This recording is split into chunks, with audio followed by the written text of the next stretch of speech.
Alrighty. Oops, sorry about that.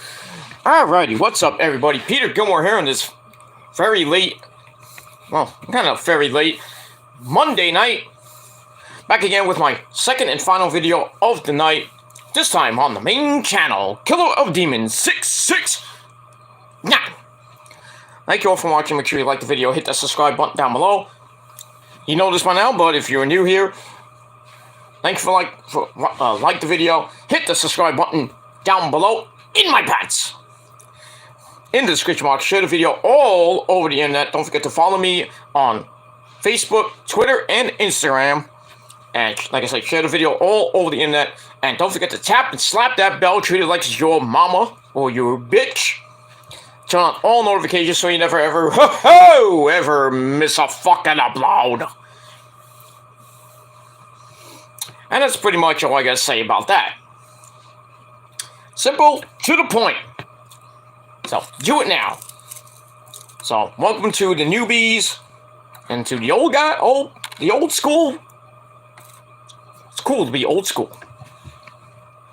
So that's pretty much all I gotta say about that. Alright, ladies and gentlemen, it's late, about 1:16 in the morning. I'm tired as fuck, but I'm doing this anyway. I would do it tomorrow, but I got a lot of stuff to do tomorrow besides make the money you wish you fucking had. I don't care if people say, oh, you always brag about work. Yeah, at least I have a job, asshole.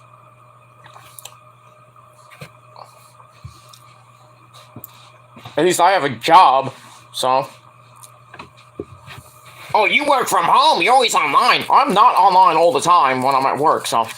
And you can't prove that, so. So.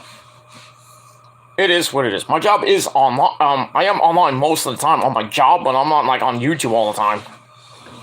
I'm crunching numbers and doing other shit. But most of my time, I'm not even, I don't even pick up my phone half the time. So, and when I have a break, yeah, I'll like check notifications and stuff, or I have a text or something like that. But most of the time, I'm barely on YouTube. Unless there's like a breaking story, I'm like, oh, I gotta, I'll do it on my break, Not gonna do it like right away, but it is what it is. I mean, it doesn't matter if I work in an office or I work at home. I still have a job, asshole. It's just the same fucking obsession. Who cares? That's pretty much it. I'm just focusing on my job now. I'm not focusing on boring as fuck YouTube anymore. Focusing on my life and getting better. And getting the help I need for my condition and everything. But it is what it is.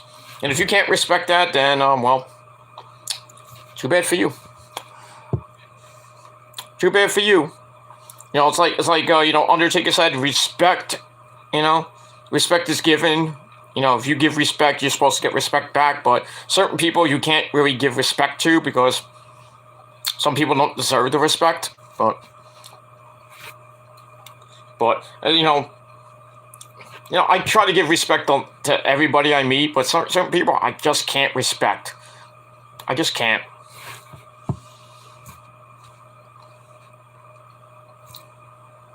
I just can't. Sometimes I just can't give people respect. I can't. Because I just, I try to, go about it, first impressions are always important. I try to give, people the benefit of the doubt, but, if I'm in a panel or I meet somebody on the street or at a party or something like that, or at a wrestling event, if I just have a feeling I don't, I have a bad feeling about a certain person, I'm really not going to show much respect. I'll say hello, that's it, but other than that, that's it, But, it is what it is. You see your first impression of me, I really don't, people don't like me. That's fine. You don't have to like me. That's fine. You don't have to watch my channel. You don't have to watch my videos. Well, the same thing, kind of. You don't have to watch my videos. You don't have to be on my channel. You don't have to subscribe or, follow me on social media. I don't really I don't care. But, if I can have a bad impression about you, I'll let you know eventually. But, but, like I said, I don't care what really people think. Sometimes I'll act on it, and, that's gotten me in trouble a lot. But, and, I apologize for all that, but just certain people just rub me the wrong way. And I'm gonna ignore it, but, I still get things sent to me, people just talk about me on social media, behind the scenes and everything. I don't really care. You don't know me from a hole in the wall, so. You just know me as, this, people, because I was like, oh, Peter's a troll, he doesn't know what he's talking about, this and that. I never said I was perfect. There never is a perfect, God never made the perfect being.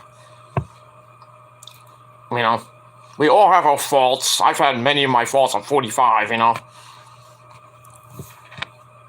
But, that's all I gotta say, really. We all have our faults, and if you don't like me, well, that's fine. Don't care. I don't care. I think it's a Metallica song that has a line that says, "Judge not the TV, judge yourself," or something like that. From Holier Than Now. I get judged a lot on this fucking website. Don't judge a book by its cover, as they say. So, but it is what it is. That's all I gotta say. Alright, let's move on. I'm not gonna delve into it. Into all this bullshit. Alright, ladies and gentlemen, thank you all for watching here on the Killer of Demons channel. And hope you like the video and subscribe. If not, well, whatever. Alright, hope you had a great day and everything. I had a pretty decent day. Just tired as fuck right now. My knee's killing me. For some odd reason, my knee hurts. But it is what it is. Just tired. Just had a late night snack, dinner, whatever it is. Got a good old milk, vanilla shake from our good people at McDonald's. Because I was kind of craving. I have so many cravings. I'm just I should be, eating regular food and everything, but I just have so many fucking cravings, man. That's probably why I'm so, so kind of screwed up, not mentally, but physically, eating too much bullshit. But eventually I'm going to go shopping later this week and get some actual decent food. So I have to waste money getting DoorDash and all that shit. But, sucks, can't make a home. I got things I can make at home meals and everything, but make a good mean old steak once in a while. Or chicken parm or anything like that, but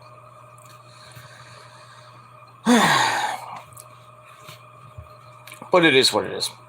Alright, so that's it.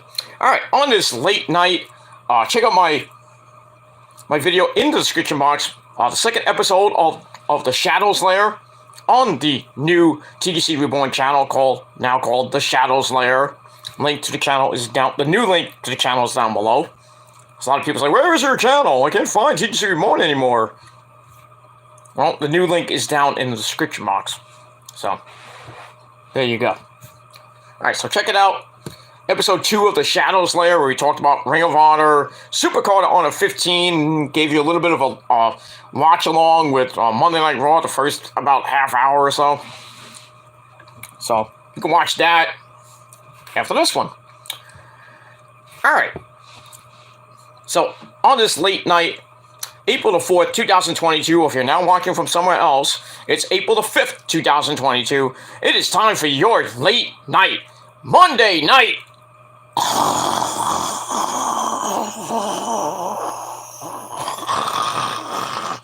Oh, I'm sorry. Monday Night Raw after WrestleMania review for April the 4th, 2022 from the American Airlines Center in Dallas, Texas. Home of those Cowboys. How about damn Cowboys? Like how George Kittle was on the pre-show on yesterday. And he was talking about, I think he had a Bloodline shirt on. I think he was talking about Roman or something like that. And then the fans were booing him. And he went, "Hey, you can't boo me till the season starts, assholes!" I was like, hey, crack the fuck up. George Kittle of the San Francisco 49ers! Telling those Cowboy fans how bad they're going to be this season. 5-12. 5-12. But it is what it is. Well, fuck the Cowboys. As always, we don't know. And we'll see this. It's April the 5th. Just turned April the 5th. And Jimmy Garoppolo is still on the fucking 49ers. Good lord. I still think they're using him as bait for the NFL draft at the end of this month. They're going to use him as bait, and they're going to get some crap picks. Or they just use him in a trade, or get some players here and there. I don't know. But, I don't know. Maybe they won't. Maybe they won't trade him. I mean, it's in his final year of his 5-year contract, but... I mean, I just don't know what John Lynch and Kyle Shanahan have this fascination that Jimmy Garoppolo is going to have a bounce-back year. I mean, he had a pretty good season last year, and fucked it up in the NFC title game. Moron. I just don't know...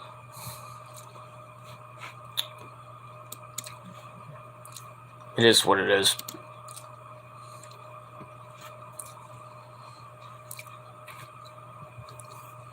So, anyway, multitasking as it is. So, anyway. So, yeah, that's it. Alright, let's get to Monday Night Raw. Now, as we all know, if you've been following WWE as lately, or since the Attitude Era, usually around the Attitude Era, or even before the Attitude Era, usually the Raws after WrestleMania are pretty damn good, or excellent. Everybody gets hyped for the Raw after WrestleMania because call-ups and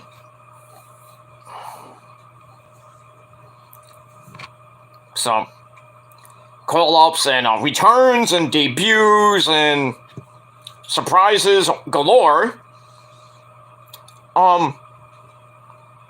So usually the tradition, same thing with SmackDown too. So over the years, the ratings have been pretty good for the Raw and SmackDown after WrestleMania. So after a pretty surprising WrestleMania 38. I came in, we're coming into this Raw after WrestleMania, seeing what's going to happen on the road to Backlash. A lot of things were going to be on this show. Cody Rhodes was going to open the show. I get to that in a minute. And then we had Roman Reigns addressing the WWE Universe, the new unified champion and everything. So I was coming in with an open mind, thinking that this was going to be an excellent Raw. I was hoping that maybe somebody like Bayley would come back, or maybe Asuka. Nope. Well, we did have a return, and we have a return and a debut of Veer. Finally came. Took him a couple months to finally come in his pants. But yeah, wasn't even a great debut either. Just beat the fuck out of the Mysterios. This cross-eyed freak.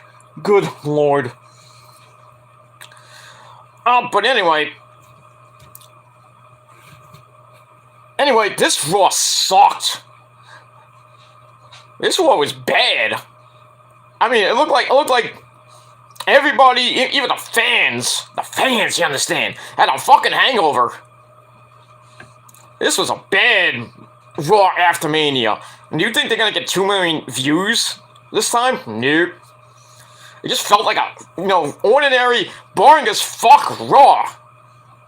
Coming after a pay-per-view. And this is a major pay-per-view. One of the major pay-per-views. The second one. And they come out with a stinker? Holy shit. I can only imagine. I hope SmackDown's better. I really hope SmackDown's better. But we'll see what happens with that. And we'll move on from there. Alright, got my good buddy, the Insanity Plex, my good buddy from the XWF. What's going on, dude? He says, this was the worst Raw after Mania that I've ever seen. You trying to be Scorpio Sky and, SCU. This town. No. This is the worst town I've ever been in. Good old Scorpio Sky. He actually did that on BTE, on BTE 300. It was funny. It's hilarious. I still gotta finish watching it. I still gotta finish watching, actually, the rest of episode 300, and then today's episode 301, called Teleportation. Suppose it's about the Bucks being on Rampage and the Ring of Honor Supercard Honor pay-per-view at the same time. How'd they do it? Teleportation. Stupid Brandon. Idiot. But anyway, I'll go watch that tonight, later. No, I don't know about later, but probably tomorrow. Probably tomorrow after, on my lunch break or after I finish work. But it is what it is, and that's that. Alright, so, yeah. Like I said, I agree there, Insanity Plex. This was really a bad Raw. Really bad. Alright, so let's get into it. Let's not waste any time, so I'm not going to be on here. Hopefully not too long, but we'll see. And that's that. Alright, so we begin Raw from the American Airlines Center in Dallas, Texas, and our commentary team, as always, Jimmy Smith, Byron Thaxton, and a man who has a very small cack. Not that guy. That's Corey Slave. But it is what it is. Alright, so we get the, the intro, the same old fucking boring as fuck Raw theme. They really need to change the Raw theme in September when, the season premiere. Get rid of this garbage fucking theme. Give me some rock, goddammit. Bring back Nickelback or Papa Roach or something like that. I would keep the SmackDown theme or maybe change it around. Maybe to another AC/DC song like Thunderstruck or something like that. But just get these fucking generic, fucking boring as fuck mumble rap songs out of here. Change NXT's theme song back to fucking Slipknot! Oh, well, we can't do that because Hunter's not in charge of NXT anymore. Got morons getting these theme songs, all these freaking songs for the official theme song of Backlash. I mean, The Weeknd was a fine. I mean, it's fine. I like The Weeknd and everything. The singer, of course. He had a good theme and everything. And then they hyped up Brock and Lesnar. They used All Night May Long, like Metallica. Good shit. And then with Pat McAfee, they used no, that's Pat McAfee. It was Stone Cold and Kevin Owens. They used Bob with the Bob, like, my name is Kid Rock. Hall of Famer Kid Rock, by the way. That's saying something. Kid Rock's in my goddamn WWE Hall of Fame. It was Snoop Dogg and Donald Trump too. And that's it. So blah blah blah blah blah blah blah. All right, so we start off Raw with Cody Rhodes, the American Nightmare. Lights go out. He comes out. He comes on like this. You see half his face, and he starts rising. That stupid makeshift riser that they have, and he comes down like a small little fucking ramp. Downstate, Kingdom by Downstate's playing. Adrenaline in my soul. The fans hate me because I'm an asshole. Traitor. But I digress. Anyway, so he comes out to the ring. The fans are going nuts. Marks that they are. So he gets in the ring. He's about to talk. Takes him about 5, almost 10 goddamn fucking minutes to say something. Because the crowd's like, "Yeah, Cody, we love you. You deserve it. You're welcome back." Anyway, so he finally speaks like, "Hey, what do you guys want to talk about? We want to jam on some Isley Brothers tunes?" So anyway, he says it's been 47 days since the abrupt news that he was a free agent, and remained silent about it, even though, remained silent my ass, because Meltzer and company, were giving out the news, like, "Oh, Cody's going to WWE, well, maybe he's not, I don't know." Anyway, he heard stories, defamatory whispers, Meltzer, theories, Meltzer. Everyone thinks the decision to return was difficult. He says it was not. Calls himself the star that left them in the dust. Nice ad-lib with Stardust. Then he says if there was any trepidation the moment he walked down the ramp at WrestleMania and defeated one of the best of all time. Seth Rollins is a great wrestler, he'll be in the Hall of Fame. I don't think he's the best of all time, though. But he said that doubt was eradicated. He's an avid reader. And, he reads all the dirt sheets. Mostly Meltzer. And, he says he has stumbled across a quote about destiny. And, we see a photo of his dad, the American Dream, baby. Dusty Rhodes. I love the bacon, baby. American Dream, He's just a common man. Okay. So he shows his dad on the Tron. Supposedly winning the WWF title in 1977. September 1977 at the Garden. So Cody says, "My dad was my hero." Starts crying, choking up a bit, because it's his dad, the late great Hall of Famer Dusty Rhodes, baby. So he talks about Dusty's holding the title that Hulk Hogan brother would get his hands on. The fans were booing the living shit out of Hogan. Oh boy. I guess they don't like Hogan in Texas. I think I know why they don't like Hogan in Texas. Because Hogan beat The Undertaker, remember, in Tuesday in Texas? A long time ago? Very long time ago. Should have never won that belt back from Taker after Taker won at the Survivor Series thanks to Ric Flair. Should have never won it back 2 days later. Made no sense. But anyway, then he mentions Taker. Taker got a big reaction. The Heartbreak Kid, Shawn Michaels. That got a nice ovation because he's from San Antonio. And the Game. Triple H. I was like, oh, he mentioned Triple H? Really? Not the first time. But anyway, I wonder what Paul Levesque thinks about him, name dropping him. But anyway, one of the other greats, didn't really name. Then he says, "I got a story for you." He talks about the photo. He says that the photo was on the mantle in his parents' bedroom until his dad's final day of existence. Sad. As he got hip to the industry, and he asked his dad. Said didn't know that his dad was a champion like Hulk Hogan, brother. He said his dad looked at him with the same eyes that his little baby girl, Cutie Patootie Liberty, has, and said said sternly and patiently he won the match by countout.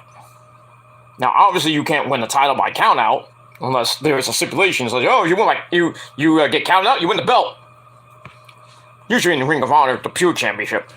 But I digress. He said, didn't take the title home. He said when he was 8, what's a boy to do besides promise his dad that he's going to win the belt, place it in the hands of his dad, and tell him that no one can take that away from him. Obviously, now he can't do that. He says, for those that are new to his journey, the dream died right in front of him. The chance passed, or did it? He says, yeah, I can't physically hand the belt to my dad, but I certainly can put it around the waist of the American Nightmare. Just do something. Okay. Whoops. I clicked on my notes by accident. Where was I? Yeah. He says the silence is broken and he stands before us today, ready, finally ready, and he's gonna do it. Then the fans like, you can do it! Start saying, you can do it! You can do it! That's a new chant I haven't heard. All we need is like, not David Spade, what's his name, I can't think of his goddamn name, Rob Schneider to come out and go, hey, you can do it! From, like Little Nicky and stuff. You can do it! Bite his head off, Ozzy! You can do it! Look at that. He says he will give the distinction that his family has long since been denied, and he will do it for the fans, for himself, for his family, and for his dad. The fans like, yeah, do it, Cody! Beat Roman Reigns! Please, no. Please don't have Cody be the one to beat Roman.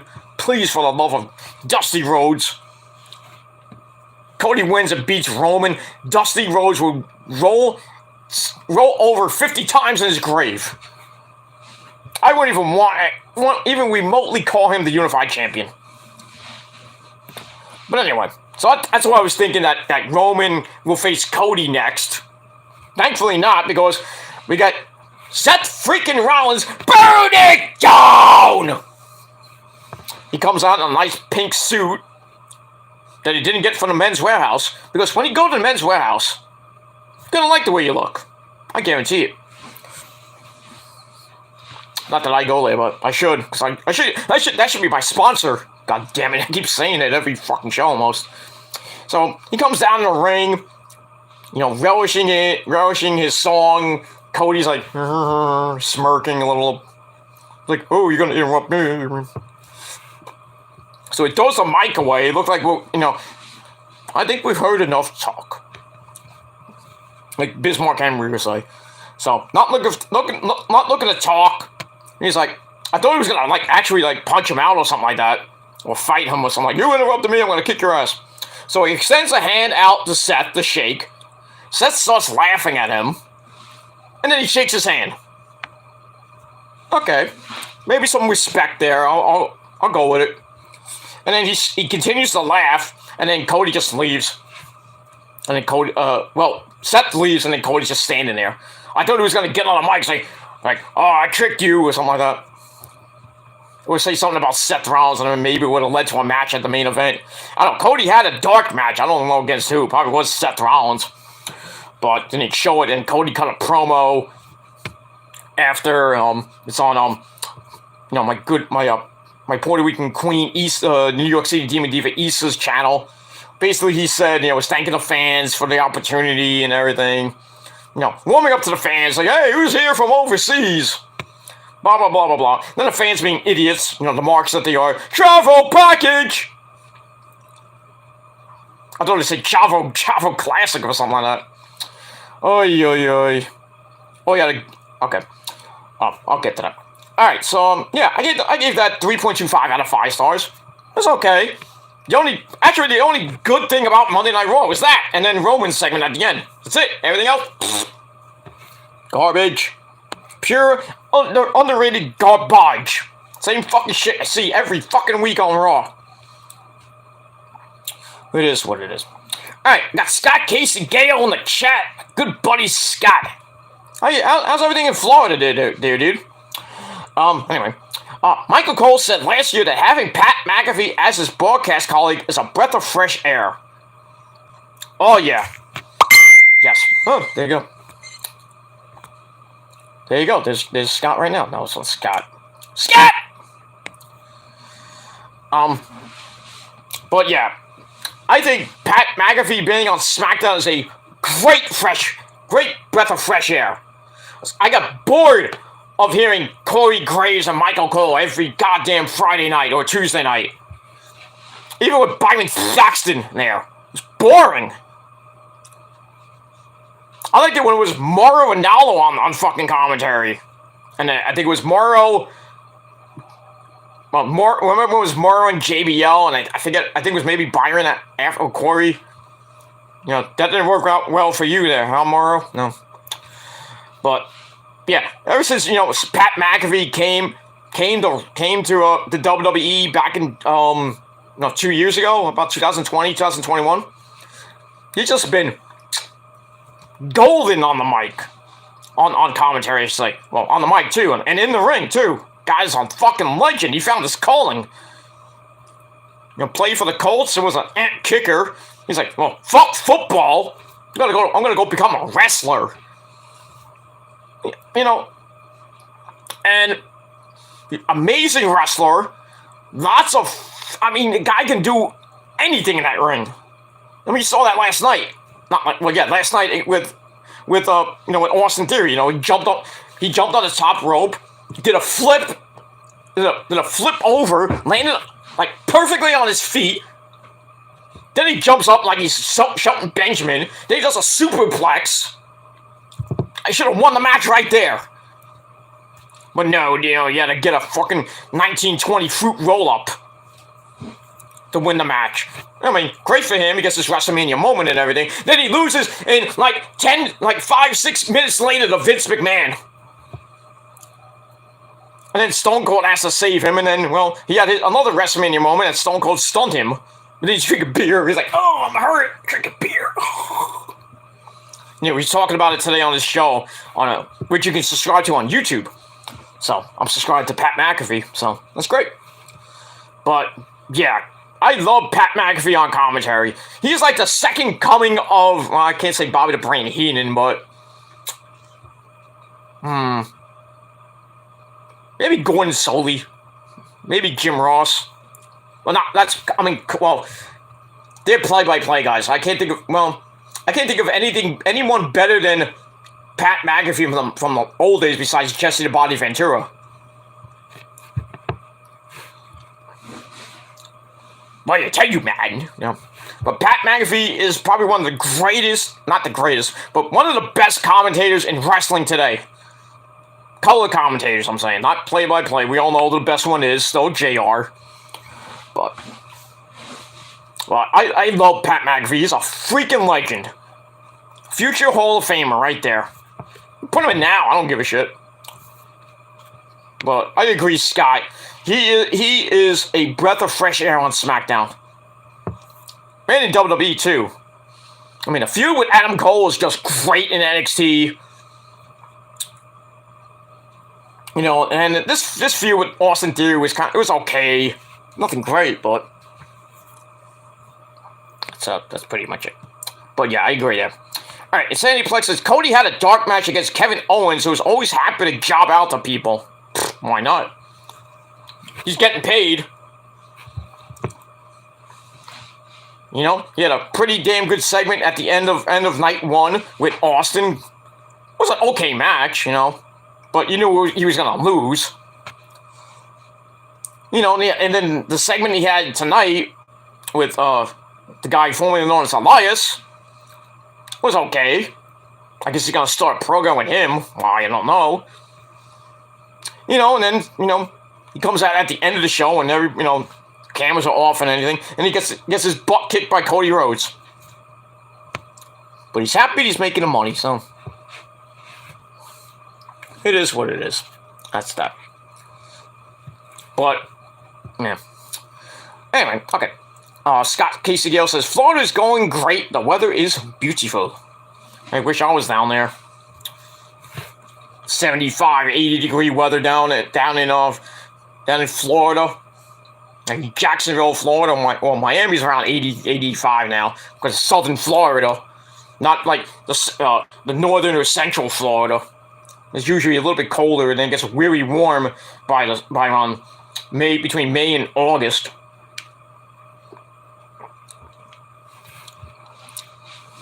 But yeah, but at least you're having fun on the beach in Florida. I'll probably have a good time. I'm gonna be in Florida in June, so June and most of beginning of June and then most of July and maybe August. August I'll be around in most of August.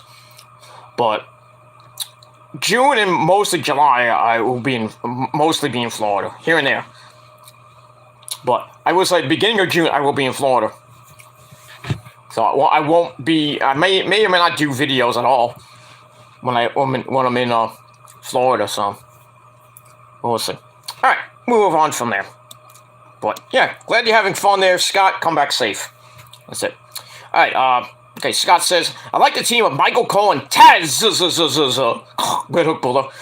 Back in 2002 to 2006. That is what Michael Cole and Pat McAfee kind of remind me of. Yeah, maybe a little bit. That was a great commentary team. Heads up, Cole! Gonna be a rocket jumper or whatever. Fucking Taz said rocket buster or whatever. Well, here comes Spain. Yeah, Taz wasn't bad on commentary with Michael Cole back in the day. I'm not saying, I just think Pat McAfee's a little bit way better than Taz. Way better. Brother, Red Hook. I don't think he reminds me of Taz from 2002 to 2006, but that's just your opinion there, Scott. Anyway, then he says, my most favorite commentary duo was the late Gorilla Monsoon and Bobby the Brain Heenan. They were the greatest, if not the greatest commentary duo of all time. I fucking agree. I agree completely. Even better than Gordon Soley and Jim Ross back in the day. The early days of the NWA before, the legendary Tony Baloney came around. And then, him and JR were pretty damn good, too, in WCW, NWA into the early days of WCW before Jim Ross left WCW and appeared on WrestleMania 9 in a toga. Ugh. But yeah, nobody. I don't think there will probably never ever be a commentary team like Gorilla Monsoon and Bobby the Brain Heenan. Not even freaking Vince and Jesse the Body Ventura can hold a candle to them. No. And Vince is not really a great commentator. Let's be honest. Oh, what a maneuver! Oh, baby! All right, shut up, Vince. Just call the move and shut up. You know the bellyache. Which most of these commentators today always do. Like, goes like, no! Boss time! It's boss time! Fucking getting a hard on every time Sasha Banks comes out. You can't have her! He's mine!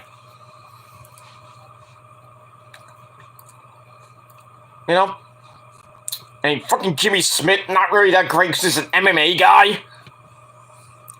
Corey Graves is okay on commentary. He's like a heel version of Jerry the King Lawler, or maybe a heel version of Bobby the Brain Heenan, but not even that good as Bobby the Brain Heenan or Jerry Lawler. And then you got Byron Saxton just sitting there with his stupid quirks. Even though he was very funny tonight, really giving it to Corey. Oh. But yeah, Byron Saxton's a boring as fuck commentator. Jeez. And then you got NXT, you got Vic Joseph. He was doing, what was he doing before he joined NXT? What was that, 205 Live? He's not even that great. He's trying to be a Michael Cole wannabe, basically. He's like, no, oh my god, no! I'm like, stop! Stop with this, no! No.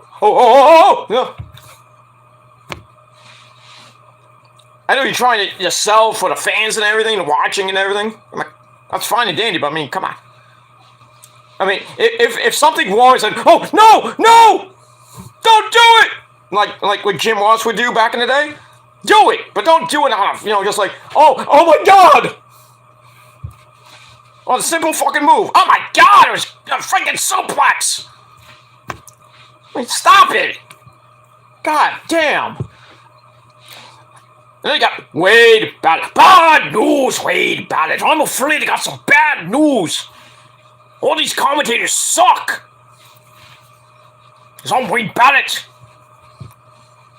You know, Wade Barrett's pretty damn good on commentary. You know, way better than like a lot of former guys that were on that damn show. Oh, Corey Graves on NXT, he was alright.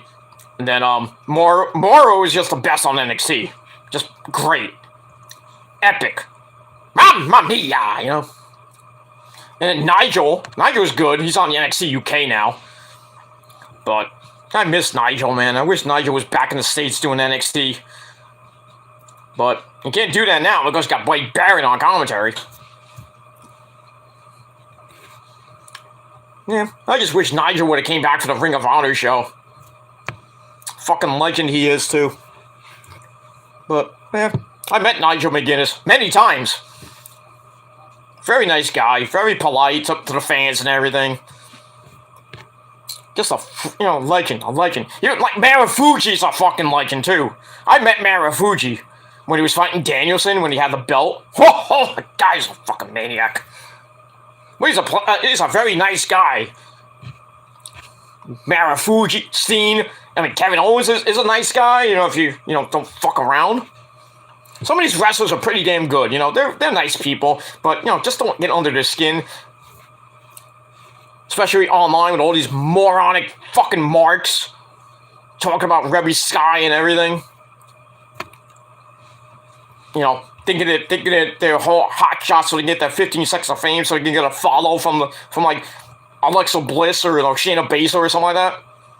And then they start, they get owned by all these wrestlers like, oh, the wrestler, he did this for 15 days.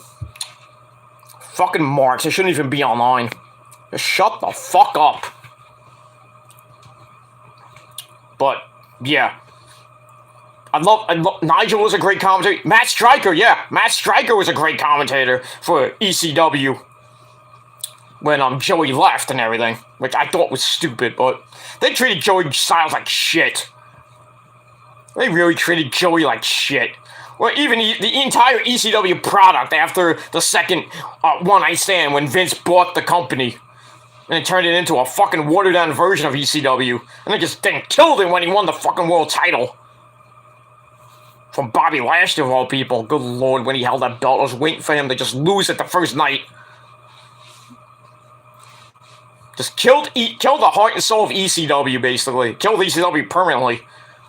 And then Joey kind of, was on commentary for a bit, and he just hated being there, because he had to get Vince in his ear every fucking 5 seconds. And then he cut that shoot promo, I was like, sports entertainment! I quit, I was like, good, quit. Go back to doing coin commercials or whatever you were doing before. Yeah, but he came back to do Hardcore Homecoming. For TNA and everything. Well, not TNA, but when it came to Philly, he would come back and do commentary for the show and everything. Joey Styles is a freaking legend. He should be in the Hall of Fame too, but I don't know if WWE would put him in there. But you never know. But Matt Striker's a great commentator. Great play-by-play guy. And he actually called the moves as they're supposed to be called. Oh, what a maneuver! You can't say that. I mean, like Matt Striker's like, oh, Super Conrada! Emerald Fusion! Was just great. I remember he was on commentary. I forget who he was with. And I think it was a match with Sheamus. And then I think it was, I forget who was commentating, but Sheamus did the white noise, what we call white noise, and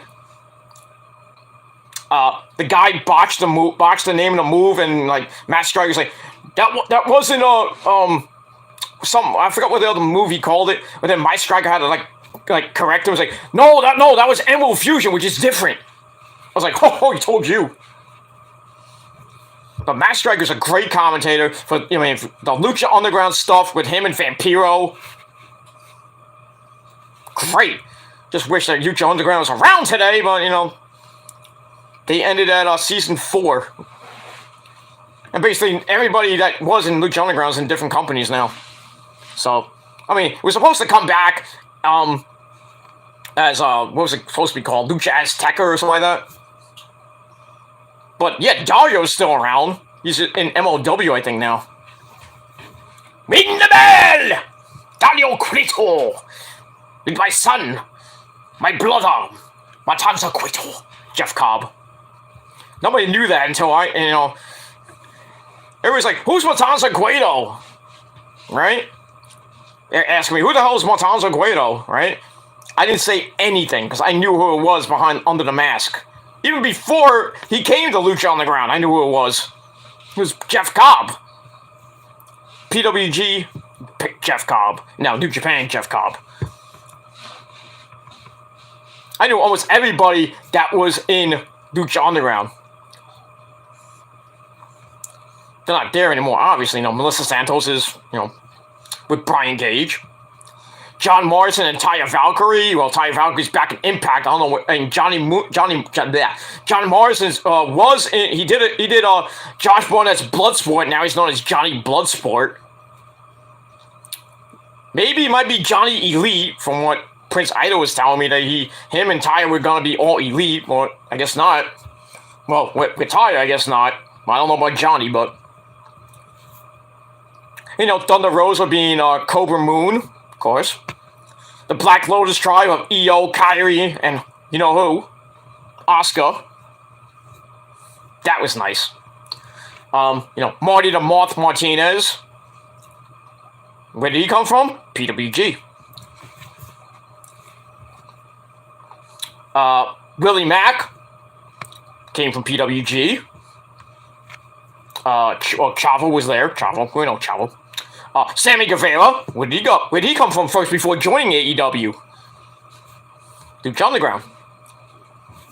And most of the other stars that were there were in different federations. Like Ray was in WWE, and then he kind of, after he kind of left for a little bit, did some Lucha Underground and went back to WWE. Who else? Mil Muertes came from AAA, of course. Sammy Callahan, we all know from CCW. Or what was his name? Jebediah Crane? Back in Lucha Underground? Good stuff. Ray Horace. What was it? No, well, Ray Horace was, I can't think of his goddamn name. He was hanging out with Chavo and Ray. He was not known as Ray Horace. It was Dragon Azteca, I think his name was. We got that. Katrina was somebody completely different. She wasn't in any other feds and everything. Well, actually, she was from WWE when she was on the Diva Search. So that got her. Sexy Star from AAA. She's blacklisted from wrestling. Thank the Lord for that. Ivelisse came from the Indies. Ivelisse is still wrestling, but she's not wrestling. Not in a major company. I don't think. I think maybe LOW. I thought, but. But Lucha Underground was a great show on the El Rey Network, which is extinct now. But, yeah, 4 great seasons. Good stuff, man. Shane Strickland, Killshot, remember him? AR Fox came from the Indies. Shane Strickland, I say, Prince Idol's cousin. Where did he come from? CCW. AR Fox came from the indie scene. That hellacious match they had when Shane Strickland put AR Fox through that barbed wire glass table jig. Oh, good Lord. That was even before he went back to CCW and was Shane Strickland and won the wire title. But no longer, there's still CCW, but it's not the same CCW we all know and love. It's basically an indie fed now. It's an actual indie fed now. It's not hardcore at all. Basically, like indie people, indie guys and girls there now. Me and Nick's good friends, Prolific. My good buddy Isaiah Wolf and Marcus Marquis and I forgot the other guy's name. Shane. Damn, it's on the tip of my tongue. He's gonna kick my ass now. Oh, Tyrese Taylor. Almost like Shane Taylor, but Tyrese Taylor. Former champions. They're now in CCW. But, if you want hardcore wrestling, you gotta come to New Jersey, really, and probably New York, too. For GCW, Game Changer Wrestling, and a little bit of JCW, Jersey Championship Wrestling, which used to be Jersey, JCPW, Jersey Championship Pro Wrestling, like Jersey City Pro Wrestling, whatever it was the old school version of GCW, which now is just basically its own fed, and JCW is like kind of like the NXT version, but still it has some hardcore matches. I mean, you saw the last one, March Madness, where freaking Schlack and freaking Bam Sullivan almost had a fucking riot. I mean, legit had a riot. I mean, I showed some of the audio and the video too of that riot they had in Jersey a few weeks ago. I mean, Schlack just went out of his fucking mind. I'm like, what the hell? Hit a fan. I think it was an actual fan. He hit with a fucking. He just like went berserk. Hits a fan with a fucking trash can right in the fucking head. Then he beats up 2 more fans. Then he almost beat up Vader Scott, and then the announcer, the other announcer who was trying to save Vader Scott from getting basically almost raped by the guy, and then Bam Sullivan comes out and saves both of them. Then they fight. And then like the locker room comes out and has to separate them, and then the announcer's like, "Somebody call the CIA, the 1, 2, 3, the FBI, call the FBI." No. But yeah, that's some good old-fashioned hardcore fucking wrestling.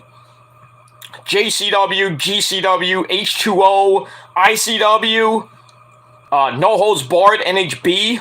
We just had an event where my good buddy Mikey Mittens tried to get lucky with Kimona Wanalea. My client, even though he says, "Yeah, she's not your client." Bullshit, Mikey. Bullshit. Kimona Wanalea on my dick, not yours. She's Asian, that's why. But I digress. But, you want hardcore wrestling? Come over to New York and New Jersey. You'll have a great time.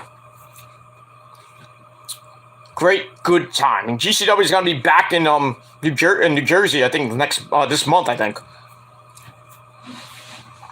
And then I think No Holds Barred is coming back to Jersey, and I think ICW is too. So you want hardcore death match wrestling? You know where to come. The death match death match states, capital of the world, New York / New Jersey. If you want good old fashioned New York wrestling, you got Creator Pro, you got Wrestle Pro, both owned by Pat Buck, who retired, or quit, or left the WWE because of his travel schedule. I don't blame him. Yeah, now he can spend more time in New York with Creator Pro and Wrestle Pro. Also hang out with Brian Myers, who works with Creator Pro and Wrestle Pro as well. There you go. You want New York wrestling? You also got WW Warriors of Wrestling based out in Staten Island. BCW. You got Pro Wrestling Magic in New Jersey. Good stuff. Good indie shit. Good shit.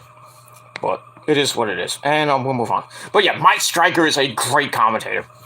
Okay, Sandy Flex says, Matt is one of the best commentators.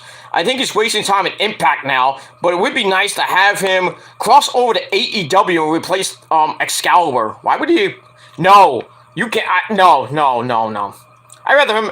He should replace Taz on Dark. You want Matt Stryker in AEW? Get Taz out of there. Put Taz just on Rampage. That's it, man. Or just maybe get rid of Paul White on Elevation.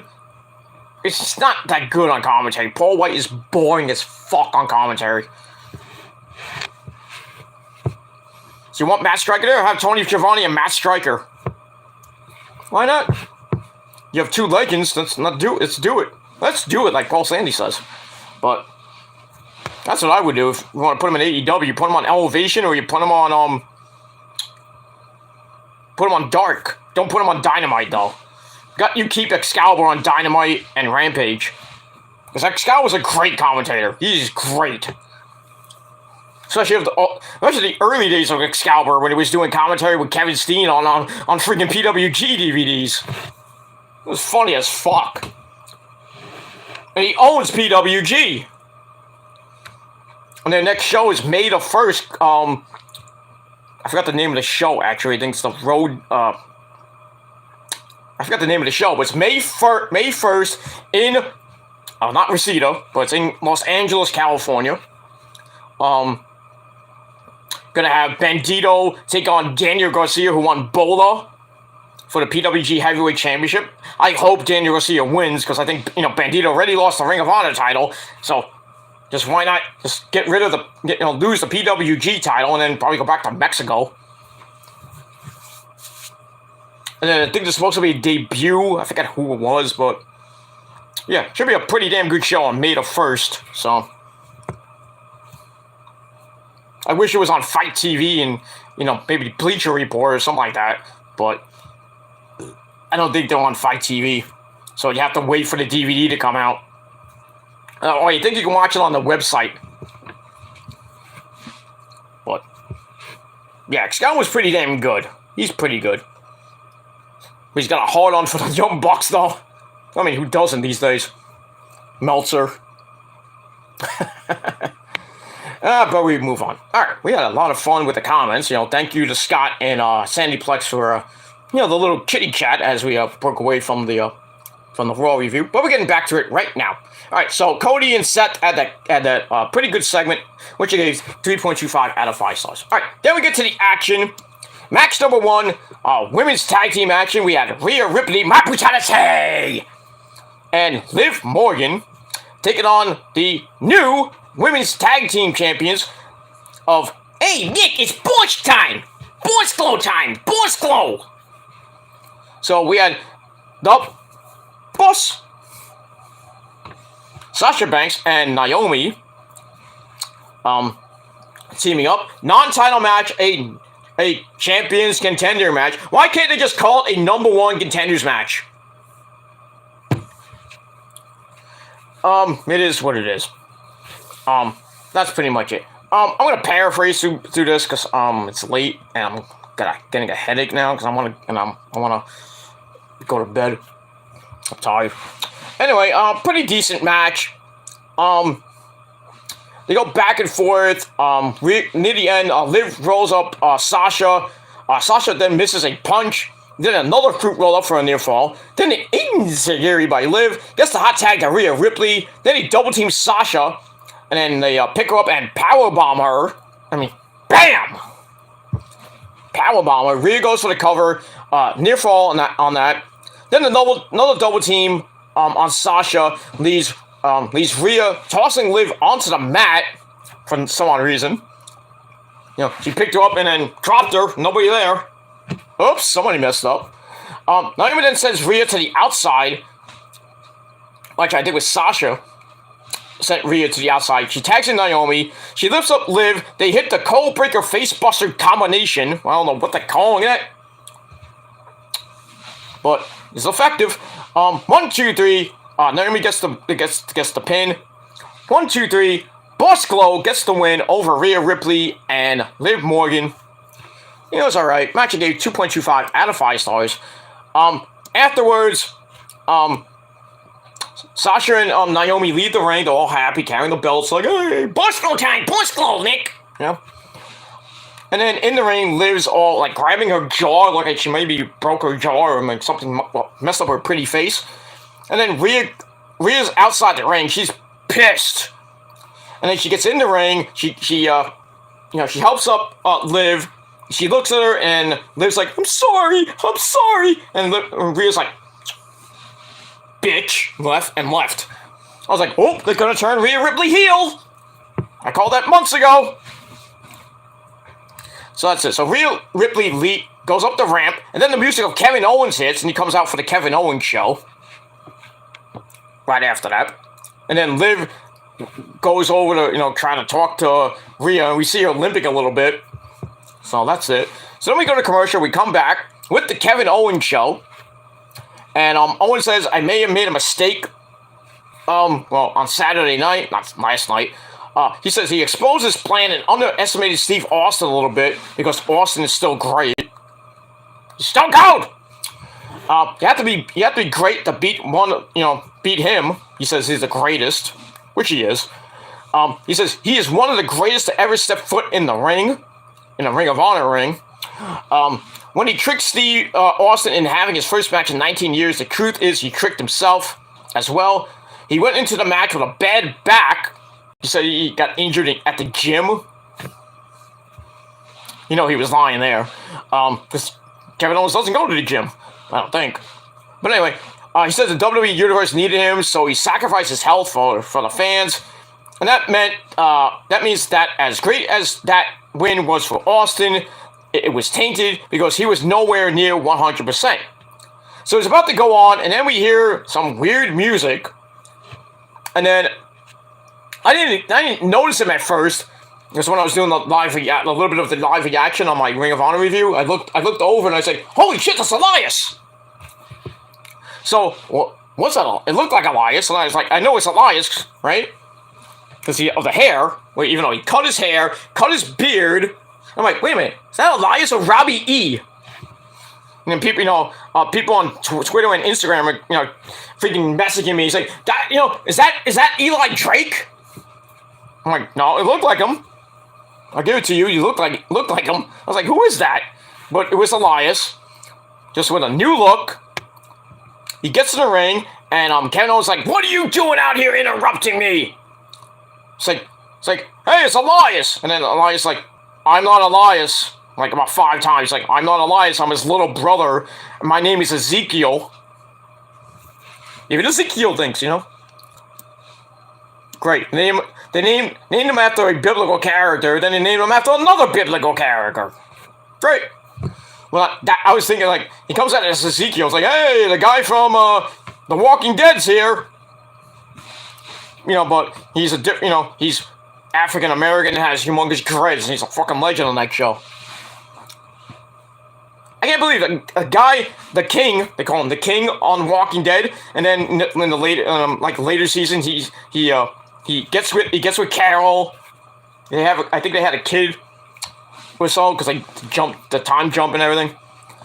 And then we find out he has cancer, and we think he's gonna die. They're gonna kill him off somehow, because maybe he just dies of cancer on the show and everything. But then he's back. He's like kicking some ass. I'm like, I thought he had cancer. Okay, but he's still alive. He's still alive on the show. I haven't watched the last couple episodes, but as far as I know, I think this week's episode is Maggie fighting against some guy at Hilltop. They already filmed the last episode, which is going to be the last season, the third part of the season, which is going to be later this fall, I think. And then they're going to go into, like, all the spin-offs and shit, like Fear the Walking Dead, and Walking Dead Into the Unknown, or whatever the other one is. And then they're doing one with Carol and Daryl. And I think they're doing one with Negan and Maggie. For some reason, why would you do that? But then again, maybe I might be wrong, because I read something about Maggie and Negan possibly being lovers. Ugh. Yeah, Glenn's probably rolling over his grave. Maggie and Negan getting it on. Sucks to be you there, Glenn. Bash like nothing. His eyeball comes out. That was good when he died. Everybody was like, yes! Glenn! Yes, he died! You fucking suck! Bash him right in the fucking head. His eyeballs pop out. It was sick, but, great at the same time. Then Abe died. I didn't like when Abe died, so I felt bad for Rosita. That hot, nice piece of ish. That's one of my favorite female characters on that show, Rosita. Ooh, yes, caliente. But anyway, move on. Okay, so now Elias is now known as Ezekiel. Stupid name. And then Kevin Owens like, what? So they go at it, and then Kevin Owens is like, you got 10 seconds to get the fuck out of my ring. I'm gonna kick your ass. So he counts to 10. He gets to 10. Or gets to 1. He counts down from 10 to 1. And then Elias just stands there. And then Kevin Owens just gets to 1. And then he leaves. So I guess he lied about kicking his ass. And then he leaves in a huff. And then Ezekiel just stands there. So I guess we're gonna get I don't know what we're gonna get with Ezekiel. He's gonna feud with Kevin Owens. Is he gonna be a face? I just don't know why they changed Elias they kind of killed off his gimmick. And then remember the whole thing where it's like Elias is dead, and they show it's like an Undertaker like stuff, like they showed his grave, like and a shovel. It was like, hey, it's the Undertaker. No, not the Undertaker. It was just kind of burying the Elias character, and now he's back as Ezekiel. You know, Elias's little brother. And god damn, his gear, his fucking tights look hideous. White and pink. Ugh. So, I don't know what they're doing with Elias. I just think it's stupid they changed his gimmick. They cut his hair, they shaved the beard, he's no longer a drifter. No guitar. You know, we're not gonna walk with Elias anymore, so I guess we're gonna walk with Ezekiel. That too.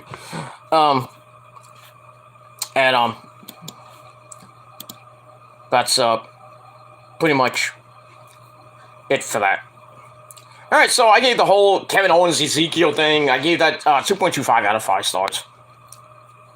And that's pretty much it. Alright, we'll move on from there. Where are we now? Alright, then we get a recap of The Miz and Logan Paul being the Mysterios on, what was that, night 1, night 2, I forget what night it was, I think it was night 1. Alright, then we get Dominic Mysterio coming out with his dad, Ray. He takes on The Miz in a one-on-one match. Match lasted 26 seconds. What are we, Becky Lynch here? Miz comes out and just beats him in 26 seconds. I'm like, what? Okay.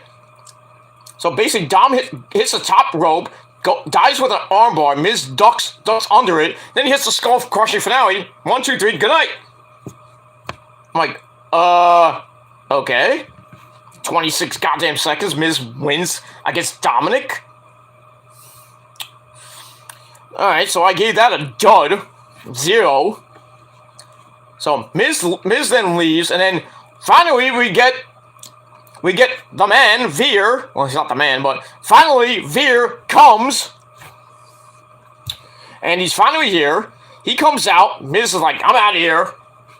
And Veer gets in the ring, beats the fucking shit out of the Mysterios. And just basically turns his attention to Dominic. Like, beats the shit out of him. And then Ray tries to defend his son. To no avail. I mean, he lifts Ray and drops him with a side slam. After hitting him with a big time clothesline. Then he grabs Dom, drops his hip on his back. Ow. Then he pulls back on Dom with a variation of the camel clutch. Fuck him in the ass and make him humble. Shiki baby. Baba. And the way he pulled back, like, I thought he was gonna snap him in half. And freaking Dom was like, I thought he was gonna kill him. I was like, holy shit, dude. You cross-eyed freak. I'm like, let go, you're gonna kill him. And then referees like Jamie Noble and Daivari coming out, but the referees are like trying to get him off, and I'm like, he's still on the goddamn move, and like, I'm like, freaking Dominic's gonna pass out or he's gonna die. I'm like, what? God damn. I think like Dominic probably broke his fucking neck. I mean, he really probably broke him in half. Holy crap. Yeah, but finally Veer came after a couple months. And nobody gave 2 shits. Because I didn't. Wasted time. So, then we find out that Veer is going to take on Rey Mysterio next week on Raw. Oh, nice knowing you, Ray. But that's it. Looks like they're gonna probably they're gonna push. They're gonna give like Veer an Omos type push. He's gonna be like undefeated and beat just Hammonegers until he faces somebody worthy. Hey, maybe Bobby Lashley can beat up Veer. He beat up Omos. He beat him. So why not beat Veer? Why not? Yeah, just want to have Veer face Roman Reigns. God, good lord, that will suck. Yeah, but anyway, so we get that. I didn't really rate that either. I didn't give 2 shits. Alright, after that. Alright, after that, we get Bianca Belair. She's Bianca Belair. She plays for the hairs, save for the hairs. Bianca Belair, the Raw Women's Champion, after beating Becky Lynch on night 1. So she comes out and she has a nice shiner, a nice black eye that she got in the match because Becky kicked her right in the fucking face. Damn. But she's a fighter. She says, I stand here with one eye. Thanks, Becky. Because even all the way back to SummerSlam without, that moment, she's losing in 26 seconds, she would never realize how much better she can be. She learned that in the snap, like that. And it could all be taken away again. And kind of that hurt. She said she didn't cheat to win, didn't injure her opponent to get back on top. She went through hell to get to WrestleMania. Becky tried to take all that away, with the throat injury and everything, even trying to cut her hair. That's not even her hair. Becky came for her throat, her hair, her eye. She fought all the way to the end and now has the title. She says, we deserve a better champion than Becky. So she became better. She will be the best. She knows how hard it is to stay at the top. Knows how it feels. Know what it feels like to have the title being taken away. So she's like, I'm never gonna lose this title again. Yeah, you will. She says she will face every single woman in the back, and no woman is prepared to do what it takes to take the title. Because after Saturday, she is different and she's better, and she's still the EST. Same shit. So I was waiting for bring out Bayley, bring out Asuka. No, still waiting for them. Well, maybe they'll be on SmackDown. I doubt that, but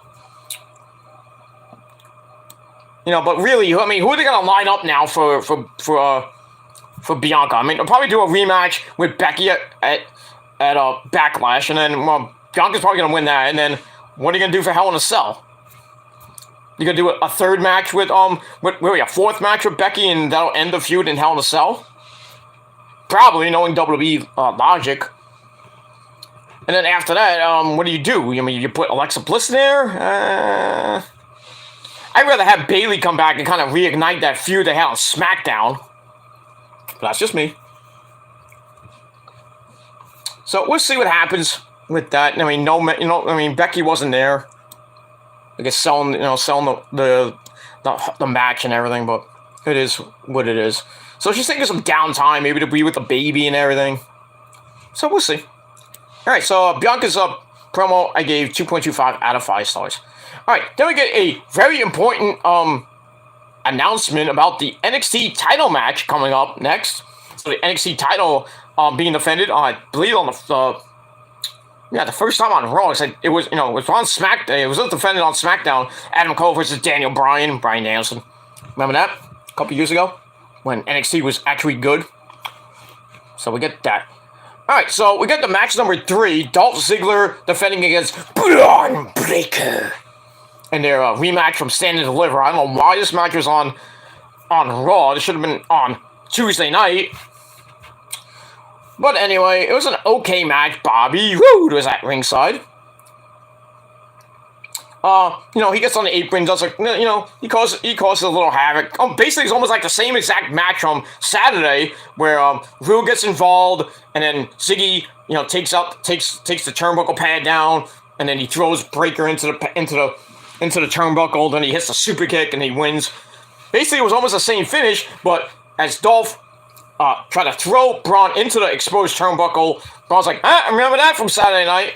Then he turns around into a super kick. And he gets a near fall out of that. Then he readies for another super kick, and then Braun hits a humongous spear. Freaking Dolph sells that like he's gold. Then he lifts Dolph up, hits the military press power slam. 1, 2, 3. We have a new NXT World Heavyweight Champion, Braun Breaker, 2-time champ. I don't know why you took it off the first time, but okay. Just to hype up Dolph Ziggler, I guess. Alright, so Braun wins the title back in about 10 minutes. And Braun's all happy, celebrating. So we're probably going to get a celebration tomorrow on NXT. Maybe Dolph will be there to try to get a rematch. So we'll have a third match, which would be pointless. But really, who's next on NXT to face Braun Breaker now? Hopefully Tony D'Angelo, my cousin, My paisano gets you a pizza for $2, But we'll see. We'll see tomorrow night. All right. Then we get MVP coming back from his knee injury.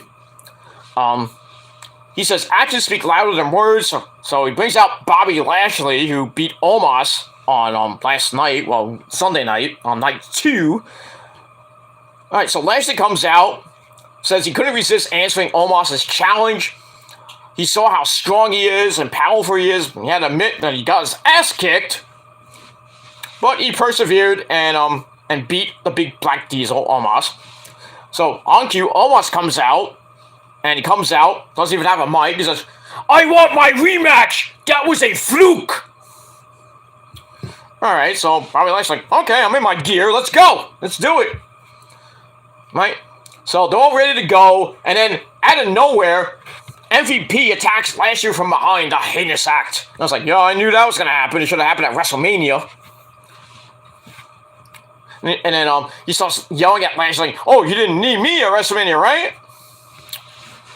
And then he gives orders to Omos. Omos whips the living shit out of him. Then he drops him with the choke bomb. So I guess that feud is going to continue. Now, looks like we might get a new version of either the Beatdown Clan or a new version of the Hurt Business. But at least MVP is now Omos' mouthpiece because Omos can't cut a goddamn promo to save his life. Jordan, come on. So there you go. MVP is the new manager and the mouthpiece of Omos. Let's see what happens with that.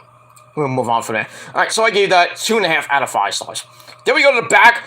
We see Rhea Ripley. She's still kind of pissed off with what happened in the tag match with Sasha Banks and Naomi. Liv Morgan comes up to her and tries to apologize for what happened. She said, you know, she's a little bit, still kind of miffed, but she looks at Liv, she's like, okay, you know, everything's okay. And then Rhea's like, oh, I got ourselves a tag team title match next week. Per Adam Pearce on Twitter. So you lose the match, you still get a title shot. That makes no sense. Okay. And, you know, she forgives Liv, and then they walk away arm in arm. But, you know, they're going to lose next week, obviously. And then Rhea Ripley's going to finally turn on Liv. They should do it next week. Don't wait. Do it next week. Let her turn, and then maybe you have a match at Backlash. No, nobody wants to see anyway. That's that. Alright, so I gave that 2.25 out of 5 stars. And we'll move on from here. Alright, then we get to our next, well, it was supposed to be our next match. It was supposed to be Queen Zanina and Carmella. You know, Corey Graves' whore. They're supposed to take on Natalya and Shayna Baszler, who never came out. So Selena and Carmella come out. And Carmella, Selena gets on the mic. And she rips it out of I think it was Mike Roman's hands. Mike Roman's like, oh, fuck! Everyone's interrupting me! No one wants to hear you anyway. Says she wants to get something straight. Carmella is the one that cost them the belts last night. She's so and then she's like, Carmella, you're so preoccupied with yourself and your douchebag husband, even though he's a handsome man. He's kind of fool for marrying you. And she's kind of like, ooh, he looks over at Corey, he's like, oh, you're a handsome man. I'm like, oh, you didn't just say that. I know Tommy N's probably watching. I'm like, what you say? What you say there, Thea Trinidad? Her name's Thea Trinidad, as we all know. So Tommy N was probably pissed about that. But anyway, Corey's like, and then Carmella gets on the mic and says, when we announced our marriage, we thought for sure that you were gonna be my bridesmaid. Well, not anymore. You could be our flower girl. So Selena gets pissed, beats the fucking shit out of Carmella, sends her out of the ring, right into the arms of her, douchebag husband-to-be Corey. So he starts calming her down and everything, and then, she's about to punch him, and then she, grabs Carmella, like, get off him! Well, she probably wanted to give him a lap dance, but I don't know. But she starts beating her down, and then, but Corey gets up and then saves his wife, and then, puts her back in the seat, starts calming her down and everything, like, it's gonna be okay, you'll get suck my tiny cock later. And then they start making out. I'm like, oh, God. I mean, heavily making out. I mean, fucking tongues and... I'm like, and then Brian's like, get a room, you two! I like how Byron was like really bashing fucking Corey and everything. It was great. Like, hey, this is the former women's tag team champions. And Corey's like, you're like 5 seconds away from getting a beatdown. And Byron's like, yeah, okay. Well, he said something funny. I just started laughing. I think Byron Saxton could kick Corey Graves' ass in real life. I really think so. Listen. Yeah, but I gave basically that a 1 out of 5. It was just waste. Just a waste. And just seeing Corey Graves and Carmella just making out. Ugh. Ugh. He's gonna puke! Just made me want to puke. I went to the bathroom and took a shit after that. But it is what it is. And that's it. So like I said, 1 out of 5 stars. Alright, after that we go backstage with the Usos. Austin Theory's with them because they're doing a 6-man tag team match against RK Bro and Finn Balor. So they start making fun of Austin Theory, saying, hey, you lost to Pat McAfee last night, blah, blah, blah. You're like Vince. I thought Vince said you were the chosen one. They start making fun of him, and Austin Theory gets mad. It starts, it's like berating the Usos. Says, like, I'm going to go out there, I'm going to kick Finn Balor's ass because he looks like Pat McAfee. There you go. That's it. So I gave that 2 out of 5 stars. Then we get to the 6-man tag team match, which just went all over the place. Randy Orton gets the hot tag, starts beating the living crap out of everyone for a while. Goes for he hits the Demon DDT, tries to go for the Gilmore Cutter. Theory rolls into the ring, hits a high dropkick because he blind tagged in. Then Randy tags in Finn Balor, who hits a high kick, goes to the top rope for the coup de grace and missed. Then grabs him on his shoulders, looking for the ATL. Finn reverses into 1916, goes for the cover near fall. Jimmy then comes in, and Randy hits the Gilmore Cutter, bang! And then Jay hits a super kick to Orton, and then Riddle tries to come from the top rope, and he jumps into a super kick from Jey Uso, and then Finn Balor comes with a sling blade. A very nice ending sequence, and then Austin Theory picks up Finn, hits the ATL, 1, 2, 3. The Usos and Austin Theory get the win. So, another loss for Finn Balor. Why did you give him the United States title? It's like Ricochet getting the Intercontinental title and losing. And he finally gets a win on Friday night. Which was pointless. They just don't care about their mid-card titles. They don't care. Why have them?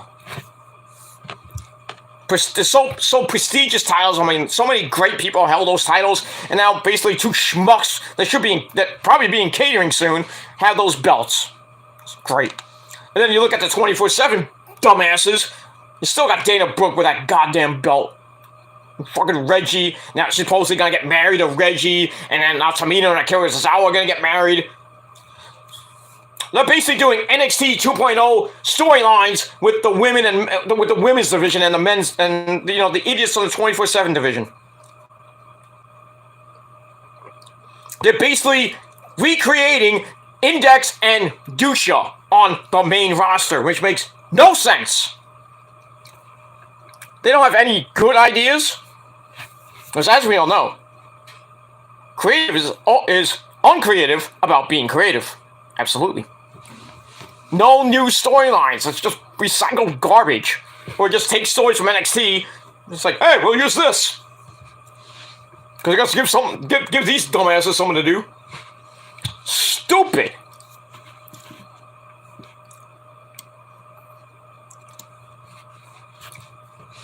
It is what it is. So yeah, another loss for Finn Balor. Just release this guy. Just release him. Get him out. Just let him drop the title to Austin Theory, and then Austin Theory goes on a humongous run of the U.S. title. Holds it for a year or more, maybe, I don't know. But yeah, Finn Balor, just get the hell out of there. Go to AEW. Go back to Japan and be with the Bullet Club. Go back to being with I almost said Fallah Bahh. Go back to Bad Luck Fale and join up with Jay White's version of the Bullet Club. They'll love you back in Japan. Please, just go back to Japan, Finn. Prince Devitt. Go back to Japan. Get out of WWE. Worthless fucking run he has. Worthless. Oh, two-time NXT champion, former Intercontinental champion, former United States champion. What the goddamn do? Former Universal champion. And he held it for like 1 day. What they should have done was have Finn Balor come out and go up to Roman and say, oh, he already lost to Roman once. So it's like, they should have just made him like say, oh, we're sorry, we're not doing anything with you, we'll give you a night, we'll give you the Universal title or something like that. But now they just treat him like shit. Garbage. Alright, so that match I gave 2.25 out of 5 stars. Just get the belt off Finn. Get it off. I hope it's a Backlash. Take it off him, give it to Austin Theory, and then just release freaking Finn Balor when the spring cleaning comes around. Just get rid of him, and then take Ricochet with you. It is what it is. That's it. Alright, after that, we get Dark Edge, or as I call him, Kane from Final Fantasy IV. He comes out, nice little Tron that had like the freaking wings and stuff.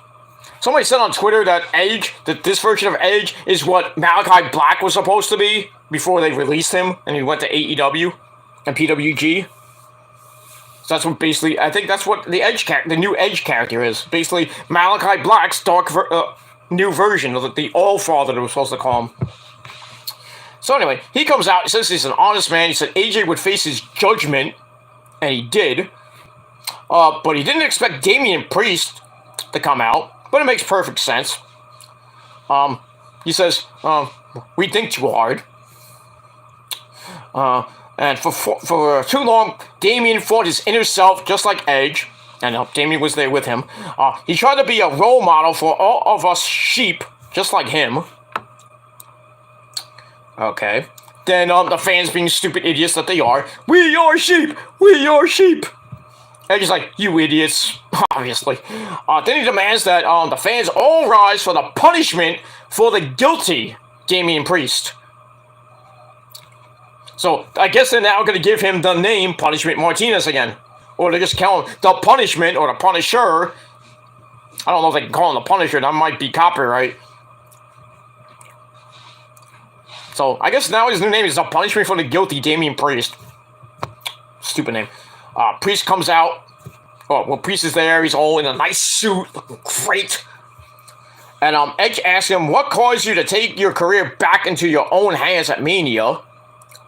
Priest says, it goes without saying how much Edge has meant to him for a very long time.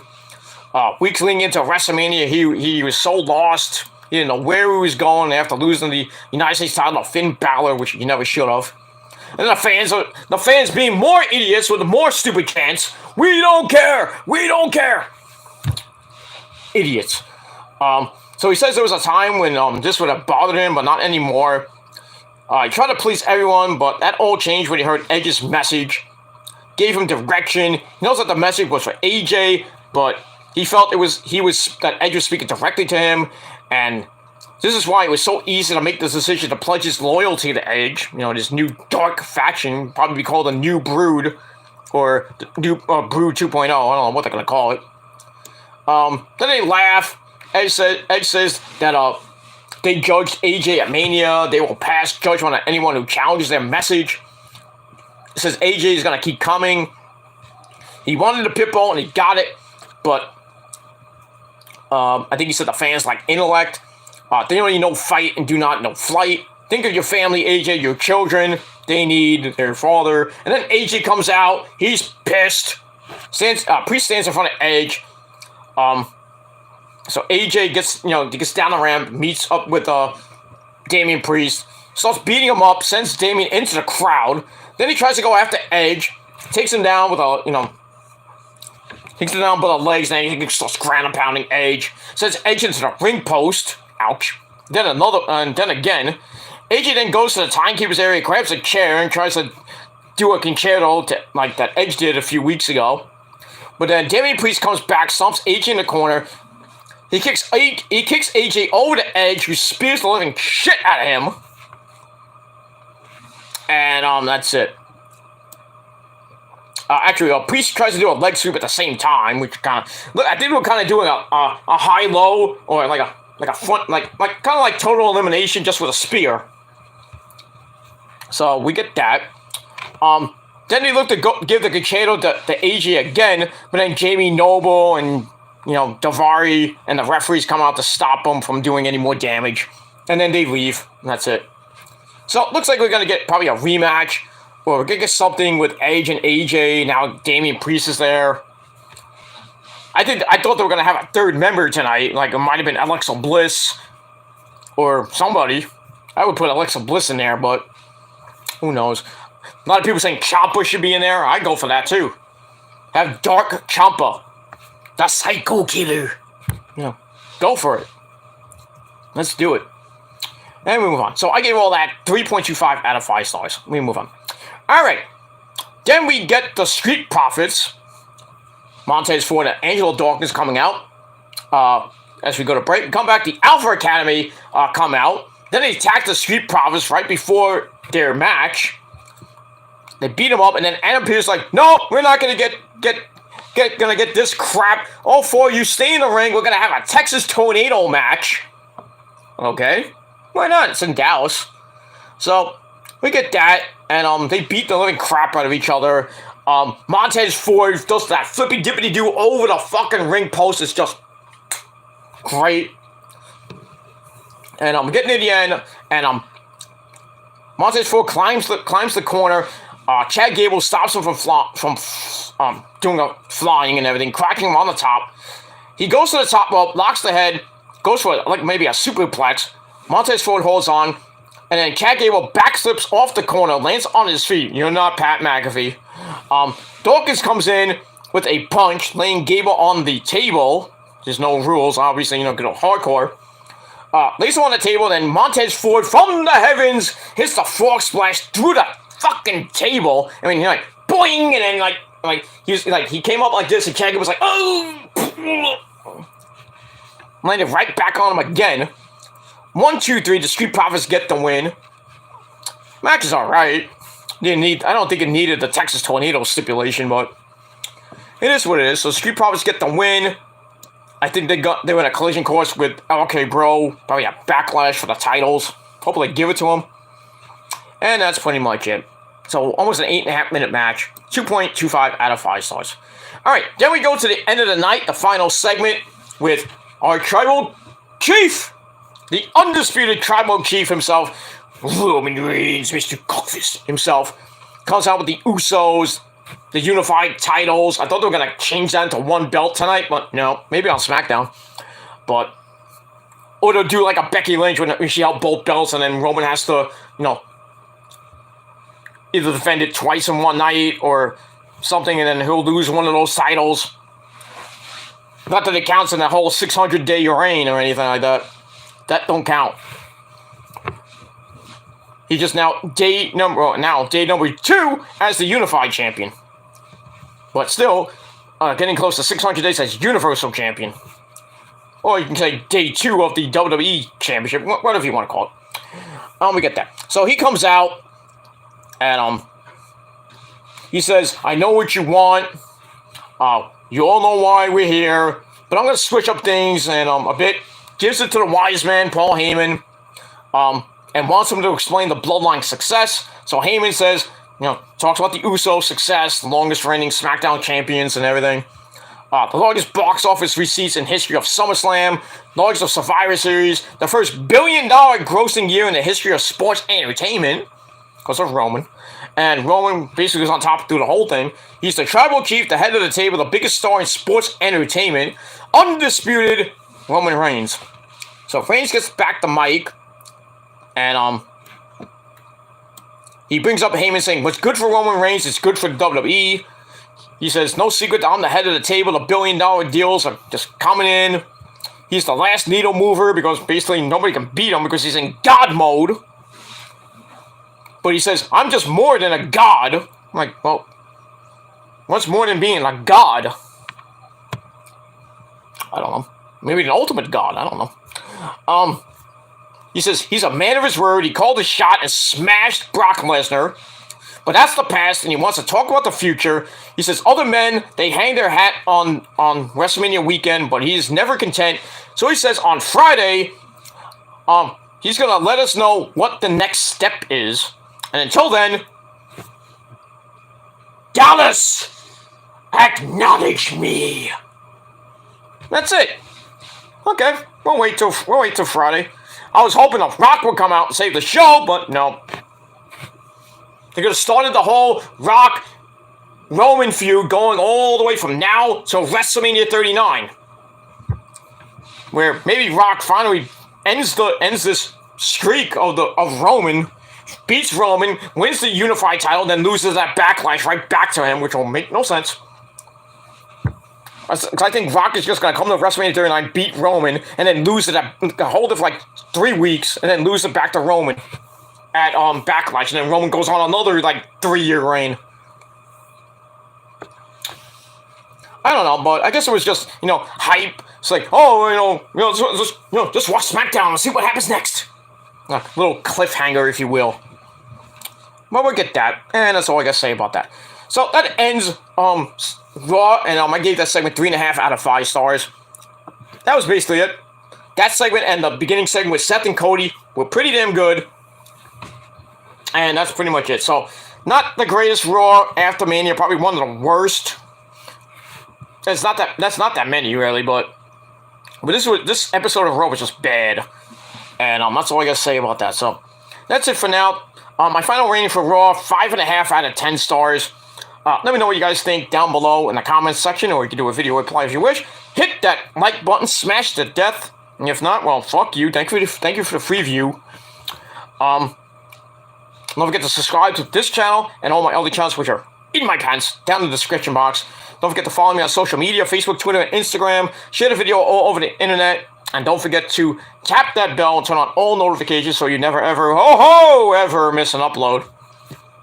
And that's pretty much it. And if you don't like it, well, too bad. That's it. Alright, so just want to quickly say my thank yous for the night. Thank you to Scott Casey Gale for coming in, and thank you to the Insanity Plex for coming in. And anybody else, well, thank you for the free view, assholes.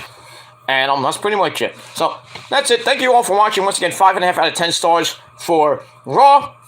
Not a great show. And we'll see what happens tomorrow night on NXT 2.0. We got Braun Breaker coming in with the NXT title celebration, and see what happens next on NXT 2.0 tomorrow night on the USA Network.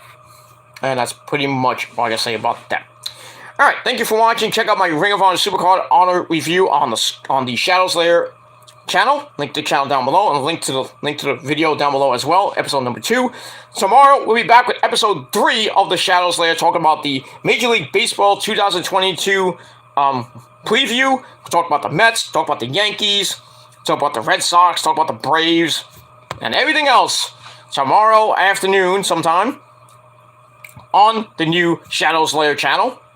So check it out, hit the bell, get notified, we'll go live, we'll talk for a little bit about baseball, and that's it. Then get you ready for NXT 2.0, and then we'll be live tomorrow after NXT, sometime around 11, 12 o'clock on the Peter fucking Gilmore channel, and we'll talk about NXT 2.0. And that's pretty much it. And that's it. Alright, thank you everybody for watching. I'm Peter Gilmore signing off. Peace out, rock on, and rock hard with you. Cute! And if you're not down with that, well, me, Scott Casey Gale, the Insanity Plex, and everybody else in the Prophecy, not down with that, you motherfucking jealous fucks. Not down with that. We got 3 words for you. Fuck you, man! And I'm Peter Gilmore signing off. Go to bed, everybody. And if not, well, you have no life. Go to bed. Thank you for watching. Peter Gilmore signing off. Until next time. Peace, bitches. Bye.